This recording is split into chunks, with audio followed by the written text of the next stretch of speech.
Assalamualaikum warahmatullahi wabarakatuh. A'udzu billahi minasyaitonir rajim. Bismillahirrahmanirrahim.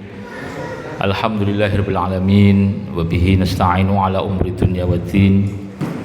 Wassalatu wassalamu ala asyrafil anbiya'i wal mursalin sayyidina wa maulana Muhammadin wa ala alihi wa sahbihi wa man tabi'ahum bi ihsanin ila yaumiddin. Amma ba'du.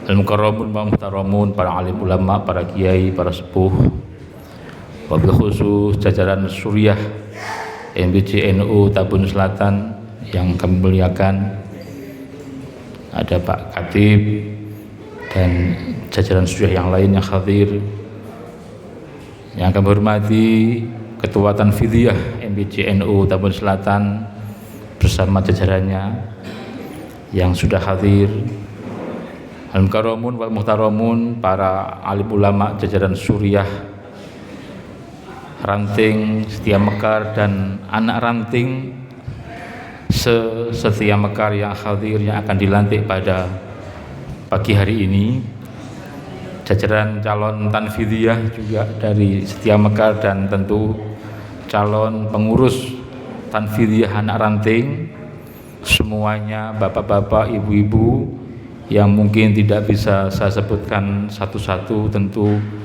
tanpa mengurangi takzim kami kepada Bapak Ibu sekalian, juga tentu para tokoh masyarakat, tokoh agama yang sama-sama kami muliakan dan kami hormati. Tak lupa rekan-rekan Banser yang sudah bersama-sama kita di acara yang sangat mulia ini. Pertama dan utama, saya mengajak kita semua bersyukur kepada Allah Subhanahu wa taala karena pada pagi hari ini tanggal 26 Januari bertepatan 26 Rajab, sebagaimana disampaikan oleh Ketua MBC tadi, kita dapat kebahagiaan karena warga NU di Tambun Selatan, wabil khusus di Setia Mekar, wabil khusus lagi di Dusun Selatan dan Utara, begitu kira-kira, akan mempunyai pengurus NU. Mudah-mudahan hadir kita pada hari ini, hadir Bapak Ibu atau hadirin para kiai semuanya yang akan dilantik, senantiasa akan memberikan kemanfaatan untuk kita semuanya. Amin ya rabbal alamin. Shalawat serta salam semoga tercurah kepada baginda Rasul Muhammad sallallahu alaihi wasallam. Selanjutnya pada pagi hari ini saya sangat bahagia karena pelantikan anak ranting pertama di kantor desa. Artinya Pak Kepala Desanya yang sudah pamit duluan memberikan support yang luar biasa. Tepuk tangan untuk Kepala Desa. Karena tidak semua kepala desa itu mau diajak ber-NU, Pak. Betul enggak? Bahkan banyak kepala desa yang enggak ngerti itu apa mahwa NU. Padahal kita ini usianya udah 102 tahun, Pak, masih kagak ngerti aja. Makanya panjenengan ini bersyukur punya kepala desa yang seneng NU, mau bantu NU, dan saya yakin tempat ini pasti gratis, betul enggak? Nanti kalau desa minta iuran, ini NU bikin acara, sumbangannya mana? Lapor saya. Saya bayarin nanti. Enggak boleh. Karena warga NU itu, masyarakat NU, kiai NU punya kontribusi terbesar di dalam wujudnya bangsa ini. Maka sudah seharusnya pemerintahan di semua level, di semua jenjang harus bersama-sama NU menjaga keberagaman dan kebangsaan kita ini. Apa yang disampaikan Pak Ketua MBC, saya kira itu nilai-nilai asasi daripada khidmah kita di Jam'iyah Nahdlatul Ulama. Hadirin rahimakumullah. Yang kebahagiaan kedua adalah anak ranting. Tidak semua ranting punya anak. Bahkan PC pun ada yang nggak punya PAC, MBC maaf. Kadang-kadang MBC pun nggak punya ranting. Tapi ini hebatnya Kiai Ismail ini, ya, ketua MBC punya cucu berarti. Anaknya namanya Ranting, cucunya namanya anak Ranting. Jadi makanya Kiai Ismail itu saya senengnya apa? Beliau itu kalau ceramah pasti ada sholawatannya, sambutan kemana sholawatan. Dan yang kedua bedanya sama saya ini Pak, Kiai Ismail itu kemana pakai sarung Pak. Padahal ketua tanfidiyah itu. Nanti kita tanfidiyah ikut saya ya, pakai celana ya. Jadi makamnya Kiai beliau itu, Kiai 1 juta umat itu ya. Ya 10 juta amplop, jadi amplop jadi bedanya itu. Jadi saya bersyukur dan berbahagia sekali Kiai Ismail sebagai ketua MBC sudah punya cucu namanya anak Ranting. Dan anak Ranting ini di Bekasi tidak banyak Bapak Ibu sekalian. Salah satu yang saya bersyukur karena Tambun Selatan salah satu pusat pergerakan Jamiah NU di Bekasi.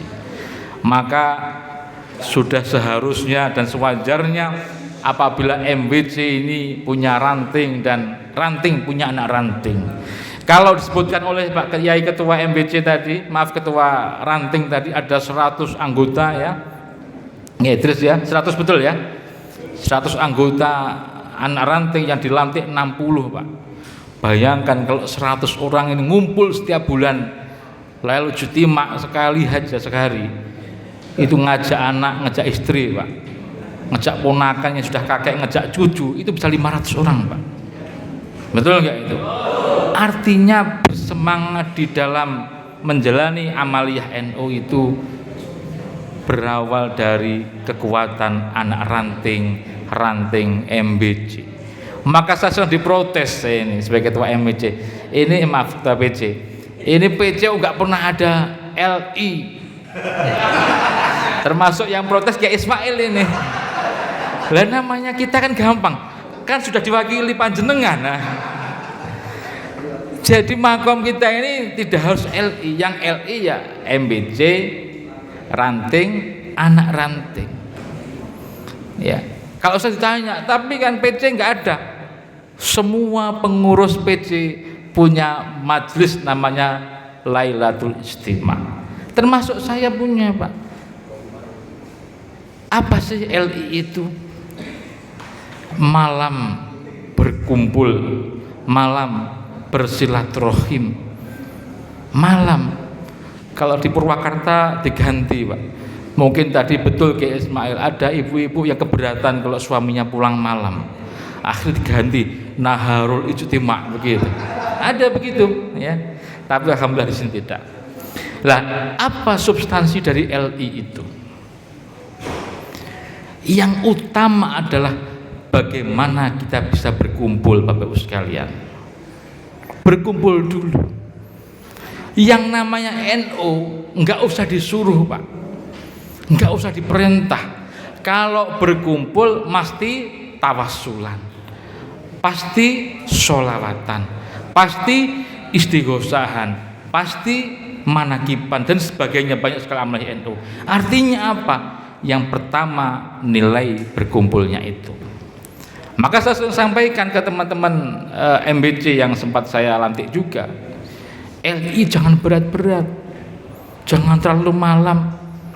Kan tidak semua bapak-bapak ini pekerjaannya kayak Kiai Ismail ya, yang hanya malam saja. Kan bapak-bapak ada yang kerjanya dari jam 7 sampai jam 5 sore kan.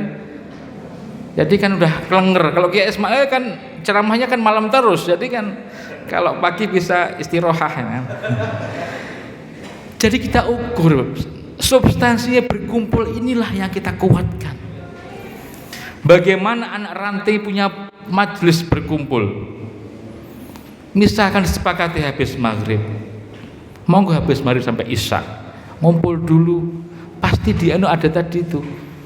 Yuk kita mulai tawasulan, yuk kita istighosan, pasti begitu. Itu nggak usah disuruh, otomatis di NU itu.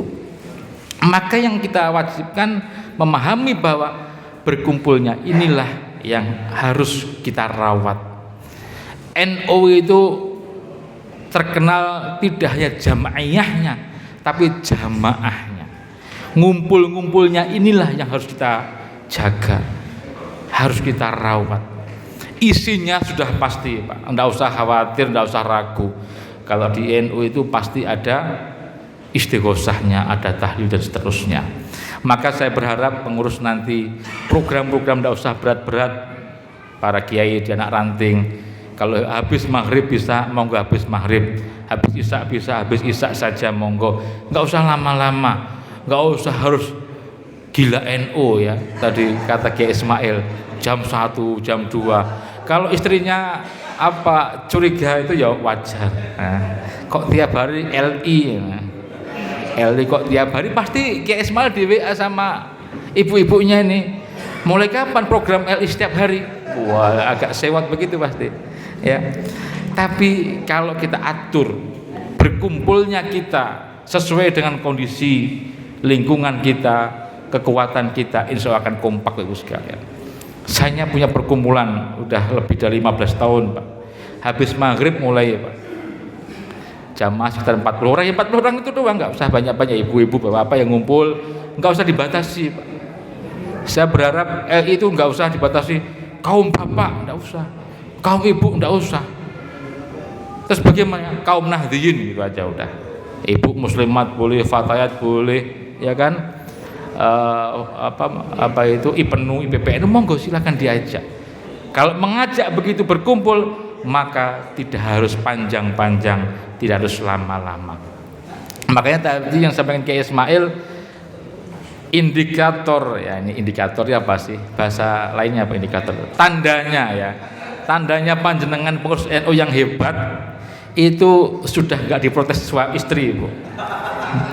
Kalau istri nggak pernah tanya berarti udah sukses mengajak istri ber-NU Pak. Mengajak istri ber-NU itu nggak usah diajak terus ke LI, nggak masalah. Tapi yakinkan bahwa panjenengan berangkat ngurus NU tidak ada lagi pertanyaan, tidak ada lagi komplain. Tiap malam pulang malam, wah itu nggak ada begitu.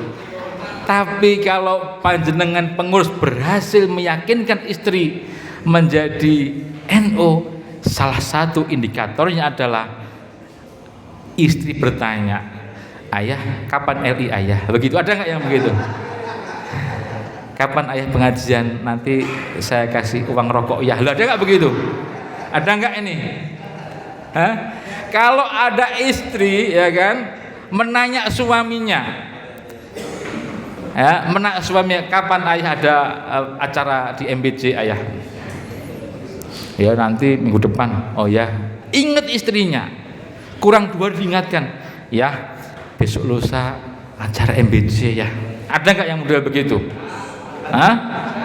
Nah, kayaknya hanya ketua MBC. Oh Katib ya. Harus Pak. Itu pertama yang kita yakinkan kita jadi pengurus adalah pasangan hidup kita Pak. Kalau pasangan hidup panjenengan sudah mencintai NU Pak, indikatornya adalah istri kita yakin ngurusin NU dapat berkah. Panjenengan kemana disangoni Pak. Saya termasuk alhamdulillah Pak. Mungkin Kiai Faik ini kenal saya agak lama ini. Saya itu orang nggak pernah keluar Pak. Dulu di rumah saja ya sarungan. Terus saya jadi punya celana 3 ini setelah jadi ketua NU Pak. Lah saya ini aturan organisasi. Tanfidiyah celana, waduh. Padahal ya celana cuma 2 hitam sama coklat 1. Tapi makomnya jadi ketua tanfidiyah harus celanaan, itu saya lakukan. Jadi dulu itu saya itu cerita sedikit biar menginspirasi mungkin para kiai yang mau dilantik ini. Jadi dulu itu saya itu orang rumahan, bukan perumahan ya. Kalau perumahan bapak-bapak di klaster-klaster, saya nggak, dia di rumahan. Setiap hari di rumah nggak punya celana, saya punya sarung doang. Sarung doang, nggak ada yang lain ya, jadi sarung aja. Suatu ketika saya ada program apa itu konferensi itu, saya itu ada yang meminta saya untuk jadi pengurus NU, mencalonkan lah. Tapi istri saya itu bilang, ayah jangan sekali-kali mencalonkan diri. Waduh, galak ini aku. Galak ini. Pokoknya enggak boleh. Waduh. Oh ngeri kali ini istri ini. Belum NU ini kayaknya. Saya bilang enggak, saya enggak nyalon deh. Nah, walaupun akhirnya atas izin Allah dan itu Allah saya jadi ketua NU. Lah setelah jadi itu apa Ibu sekalian? Enggak, saya cerita ini. Dari dulu saya itu enggak boleh minta jabatan di NU, Pak. Bos pokoknya saya ini enggak pernah kemana-mana, Pak. Saya itu setia mekar ngertinya baru 2 kali kesini loh. Waduh, setia mekar ya. Karena saya ini orang rumahan bener, enggak pernah kemana-mana. Tapi setelah meyakinkan istri saya ini ibu-ibu nih, ilmu bu nih ya. Setelah jadi pengurus NU, Pak.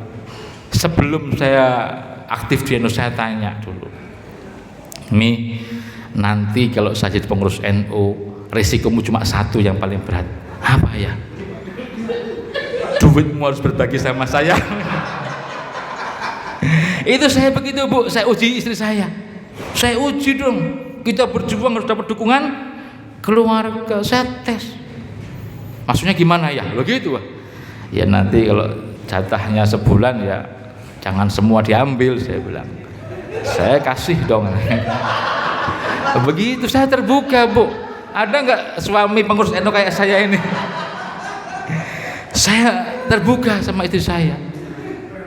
Berarti nanti jatahku berkurang dong ya? Loh iya. Kalau jatahmu 1000 tinggal 500.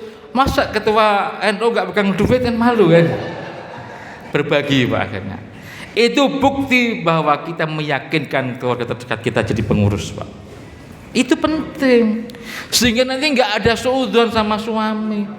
Tiap malam LI acara pengajian dapat apa ini? Ngabisin duit aja.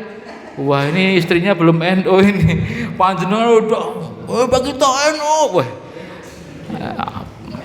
Ternyata istrinya belum NU. Lah kalau sudah makom ini Bapak Ibu sekalian, panjenengan termasuk orang yang bisa ngurusi NU. Karena pasang hidup kita penting, kita urusi dulu Bu, diyakinkan dulu ya. Makanya saya itu pengurus NU alhamdulillah Pak. Sekarang itu saya ngurusnya tanya ini, ayah nggak ada acara NU? Begitu tiap hari tanya Bu. Ada, kemarin saya ke Purwakarta, besok pagi saya ke Tambun Selatan. Oh iya, begitu. Jihadnya istri merelakan suami khidmah di NU sama dengan menjadi pengurus NU itu sendiri. Kenapa? Ada Kiai Ismail tadi sampaikan itu masih baik, cerita komplain anak suami saya nggak pulang-pulang. Ada yang karena mohon maaf aktif di NU, naudzubillah keluarganya berantakan. Setiap kali pulang malam ngomongnya ngaji LI, ngurusi NU, akhirnya nggak sempat ngurusi istri, ngurusi ada ini terjadi betul, saya tahu betul orangnya. Alasannya kebanyakan ngurusi NU, istrinya nggak pernah diurus. Jangan Pak, bahaya Pak. Nanti dicurigai panjenengan ya. Kalau malam-malam tetaplah disentuh-sentuh ya kan. Itu wajib ya. Jadi saya berharap jangan sampai panjenengan ngurusi NU ini yang anak ranting ini, masih anak ranting ya. Jadi cucunya MVC ini, jadi harus betul-betul perhatikan itu. Itu ujian Pak. Jadi yakinkanlah istri kita untuk mencintai NU dengan cara apa? Meridhokan bapak-bapak sekalian mengurus NU. Jadi indikatornya tadi Pak ya. Jadi kalau pengurus itu tandanya kalau istri bahagia panjenengan ngurus NU, maka sesungguhnya istri itu adalah pengurus NU. Karena ngurusi pengurus NU. Levelnya tinggi mana Pak? Level istri tingginya. Panjenengan pengurus. Istri sebagai apa? Pengurusnya NU Pak. Lu makamnya bangga, hati-hati. Ibu-ibu ini ngeri nih. Oh, pahalanya berlipat-lipat. Jangan salah, walaupun jilbabnya agak miring-miring tapi wah, ngeri. Ya begitu. Makanya ibu-ibu walaupun di rumah Pak, pahalanya sama. Pahalanya jihadnya itu jangan-jangan lebih besar sama suaminya Pak. Kadang-kadang suami nggak punya duit ini ya, duit untuk beli bensin. Lu saya biasa beri kasih duit istri saya Bu. Saya itu mohon maaf, saya ketua NU ini kan duitnya banyak istri saya Pak. Saya kepala sekolah pegawai negeri lagi, ya, duitnya lebih banyak lah. Saya nggak ngomong apa, saya ingin mengatakan bahwa kebersamaan mengurus NU itu tidak hanya di dalam organisasi besar di jamiah, tapi di rumah tangga harus sama-sama ruhnya. Itu yang saya sampaikan. Sehingga NU itu menumbuhkan keberkahan dari dalam keluarga. Semakin NU semakin harmonis Pak. Indikator kedua ini, semakin NU semakin harmonis. Jangan semakin NU semakin ruwet Pak. Jadi pengurus NU malah nggak pernah ngobrol sama istri. Lah ini bahaya Pak, jangan. Ya nggak pernah ngobrol tapi malam doang ngobrolnya, ya nggak apa-apa, itu masih boleh lah ya. Maksud saya jangan sampai ya, karena program PBNU itu adalah GKMNU Pak, Gerakan Keluarga Maslahah Pak. Lo nyambung, kita bakal nyambung aja Pak sama PBNU ini. Makanya ketika anak ranting jadi pengurus anak ranting, selesaikan dulu urusan terdekat kita dengan keluarga kita. Indikatornya pertama tadi, yang kedua yang saya sampaikan ini. Jadi pengurus ranting Bapak sekalian, ya kita semua pengurus ya harus selesai dengan urusan keluarga kita dulu. Jangan sampai kita lalaikan, karena problem hari ini Bapak sekalian, termasuk kenapa ada GKMNU, Gerakan Keluarga Maslahah, banyak masyarakat kita berantakan keluarganya Pak. Naudzubillah. Lah NU akan hadir dengan programnya yang di 102 ini, bagaimana membangun keluarga yang maslahah, keluarga yang sejahtera, yang bahagia, dan itu diawali dari yang terdekat kita, keluarga inti kita. Selanjutnya Bapak sekalian, pada kesempatan ini saya juga berpesan nanti kepada para pengurus yang sudah dilantik. Ada dua hal yang selalu saya sampaikan, berkali-kali saya sampaikan, dan tidak pernah saya berhenti menyampaikan bahwa jadi pengurus itu harus uswatun hasanah, harus selalu berusaha ngasih contoh yang baik Pak. Ya, harus memberikan contoh keteladanan yang baik di dalam apa saja, di dalam bermuamalah, di dalam berinteraksi, di dalam beribadah, dalam semua hal harus kebaikan yang kita tonjolkan.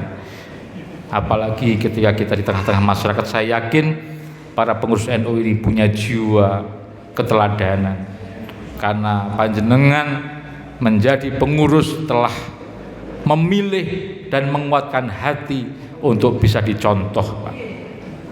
Betul enggak? Siap dicontoh Pak. Menjadi pengurus itu siap dicontoh, siap dilihat orang Pak. Makanya dilihat orang, dipantau orang, janganlah kita menampakkan hal-hal yang negatif. Ahlan wa sahlan Wakil Rais Suriah PCNU Romo Kiai Jasman Suhemi. Ya. Nggih, siap. Jadi harus dicontoh. Apapun yang tercermin dalam performan para panjenengan semua pengurus NU selalu dilihat oleh anggotanya.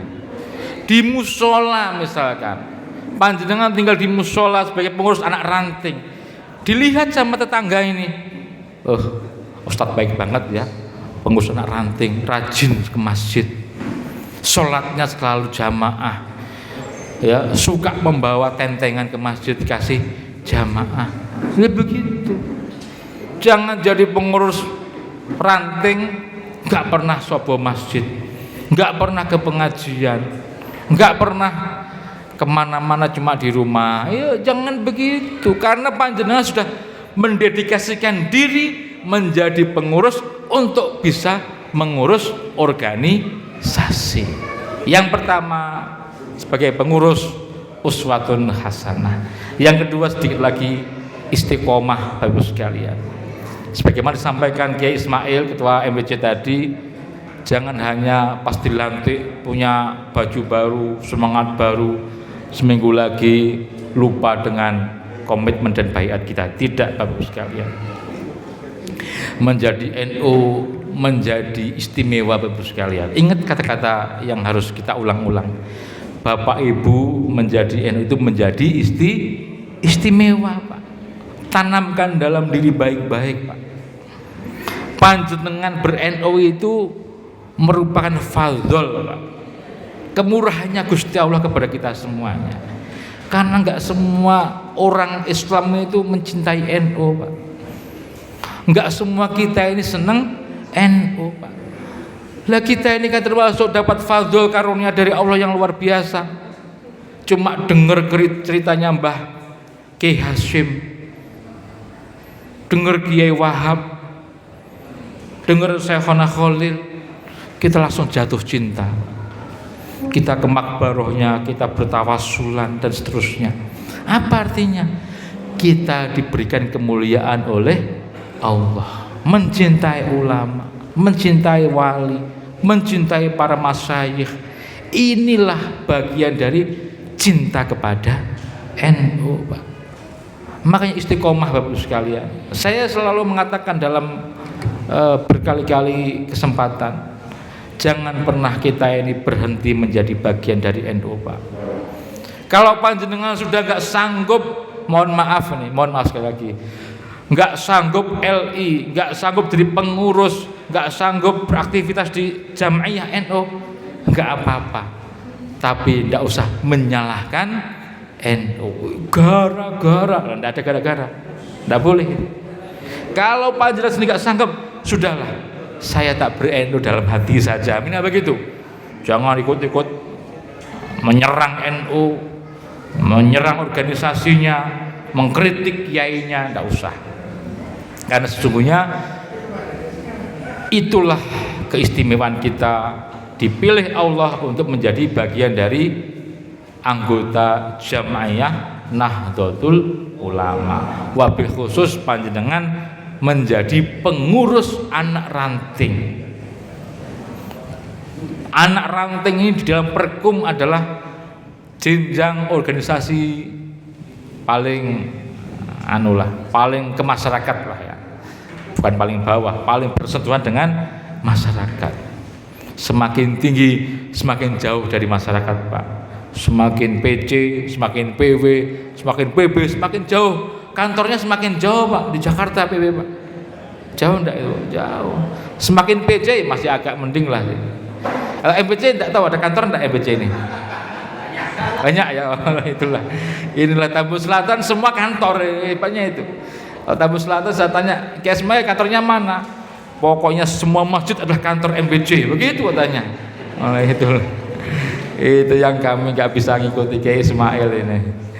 Tapi ala kulli hal kita bersyukur.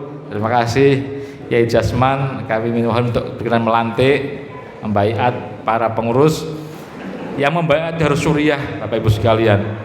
Tanfidiyah tidak boleh membaiat, nggak sah baiatnya nanti. Walaupun sarungan ya. Yang boleh sarungan ini Kiai Faikin, Kiai Jasman itu. Ini Perkum ini. Makanya walaupun celana saya cuma 3 nggak apa-apa, yang penting SOP-nya jelas. Jadi nggak apa-apa Kiai Ismail, nama juga mubalek ya, jadi nggak apa-apa. Saya kira itu. Terima kasih Kiai Jasman. Nanti mudah-mudahan sekali lagi, mestinya di akhir tadi ini sambutan saya karena kami beradaptasi dengan jadwal suriah tanpa mengurangi dan mempengaruhi substansi pelantikan. Saya sampaikan selamat kepada para pengurus anak ranting setiap Mekar Utara dan Selatan.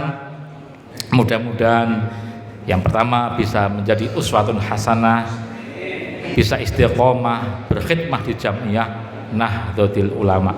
Selamat bertugas, selamat berkhidmah, dan yang paling penting selamat berbahagia karena kita istimewa. Terima kasih. Wallahul muwaffiq ila aqwamit thoriq. Wassalamualaikum warahmatullahi wabarakatuh. Waalaikumsalam warahmatullahi wabarakatuh.